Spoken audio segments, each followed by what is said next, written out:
else we don't talk about anymore. It's as if the whole idea of admirable character has been dispensed with. Yes. And I think that's associated with the idea, at least in part, of the tyrannical patriarchy.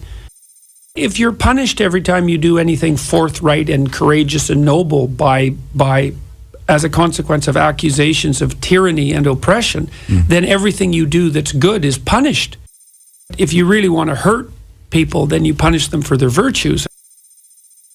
It's not easy for people to determine what their goals should be in our culture, because our culture is, I would say, materialistic. And there's some positive things about that, but somewhat shallow in its ethical orientation. And so we think, well, people should strive to be happy. And I think that that's a weak aim. Not that there's anything wrong with being happy. If it happens, great, but it's a side effect of something else. I see. It's not a goal in and of itself. A better goal is to be courageous and resilient and strong. And one of the... But that's a taboo today. Well, it's because people don't understand it well. Like I've told my students that they should try to be the strongest person at their father's funeral. Because you're going to face tremendous adversity in your life, and you need to think through what sort of person you want to be under conditions of adversity. And a funeral is a very good example of that, because it's a catastrophe for everyone involved, and someone has to bear the responsibility to navigate the ship of the family through the storms of the death.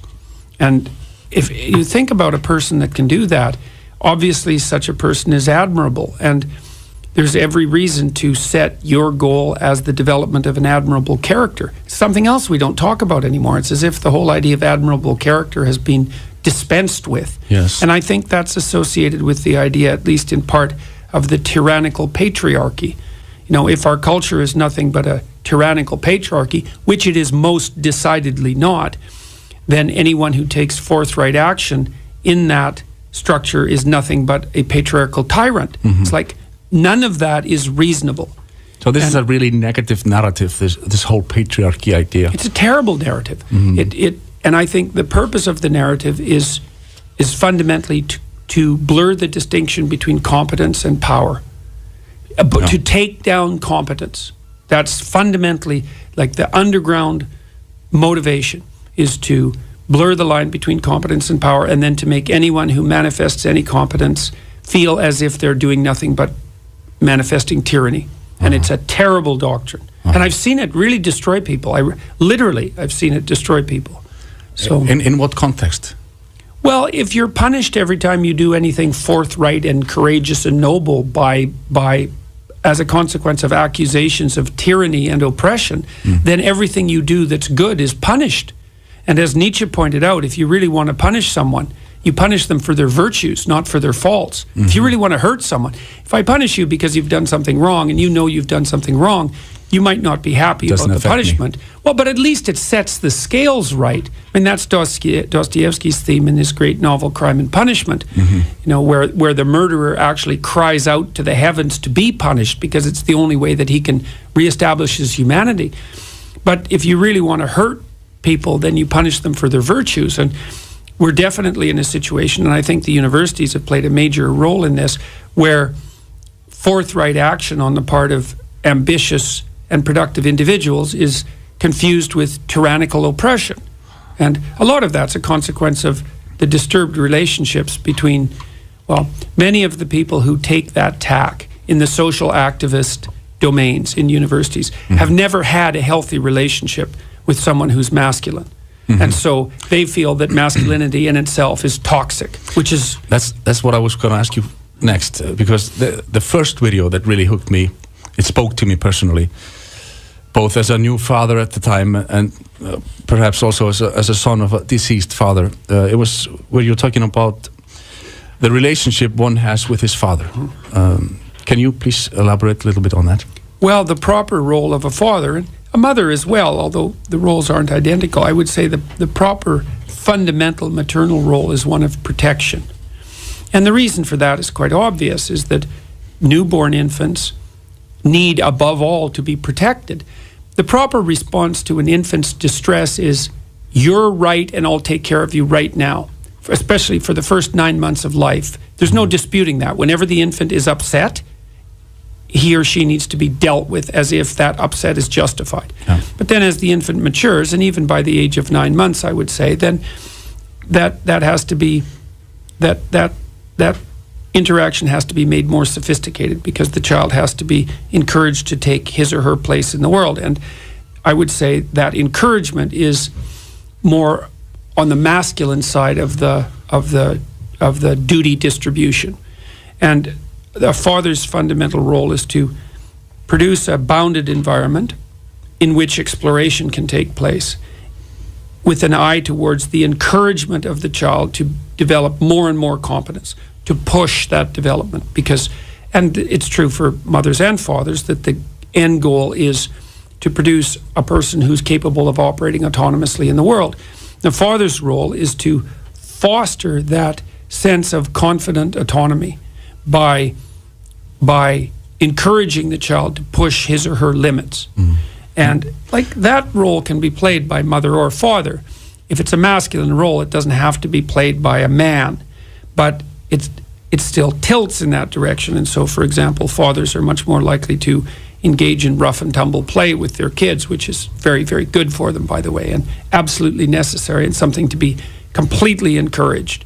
Rough and tumble play, yes. That is just fooling around, wrestling. With them. Yeah, wrestling, physical play, because the kids learn, well, they learn all sorts of things. It's like they learn to dance. That's the best way of thinking about it, because a confident child understands the physics of play. And you can see this even in such simple things as going into a park where there's a lot of dogs. And the dogs that are well socialized are very good at acting out playfulness. And you can tell the difference between a growling dog and a mean dog, and a frightened dog and a playful dog. People are very good at making that distinction. And a playful dog knows how to move in a playful manner, and so does a playful child. And that attentive readiness to play is something that's fostered by those play-fight interactions with fathers, for example. And that makes the kid ready in a deep sense to engage with other children. And it also sets the stage for a confident physicality in adolescence and in sexual relationships. I mean, really? and so, yeah, because a lot of our wisdom is embodied. When you wrestle with kids, then they learn what hurts them and what doesn't. They learn how far they can be extended and stretched. They test the limits. They test the limits. They learn to trust, because you throw kids up in the air and you catch them and you push them to the point where they're really excited. So they're right on the edge of fear, actually. The excitement pushes right to the edge of fear. But they learn, and then they also learn how they can interact with someone else physically, and what's acceptable, and where the limits of pain are, and what's frightening, and what can be sustained, and how to take turns, and all of that. And it's not abstract, it's concrete, it's right in the body. And so that's part of the father's role. But the fundamental paternal role is that of encouragement. And the encouragement is, you can handle it, kid. Life is hard. It's going to come at you in all sorts of ways. You can accept that as a challenge. You can thrive. You can master it.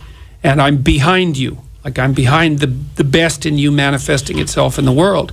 And that gives a kid a spine, metaphysically and physically. And so it's an unbelievably important thing to do. And fatherlessness is a catastrophe. Yeah. Like, if you look at the epidemiological literature, the psychological literature, fatherlessness predicts all sorts of terrible outcomes. It's not good. And we've fallen into this idea in our society that fathers aren't necessary. It's like, and it's just a family that's run by a single mother is just as good in the broad sense as a family with two parents. And it's simply not true. All the evidence suggests, now that doesn't mean that there aren't single parents who are nobly raising their children, because there are. But in the aggregate, the two-parent family is a much better arrangement for children. You said that without the encouragement of the father, it's as if its spirit will be left outside the walls of civilization. Yes, well, that's exactly it. Is that the father's role is to note that the individual is capable of thriving in a difficult world, and to put that message forward, and to note that that's been the message of people who've been successful throughout history, and that each individual is capable of doing that, at least to some degree, and has no better bet. He has no better alternative.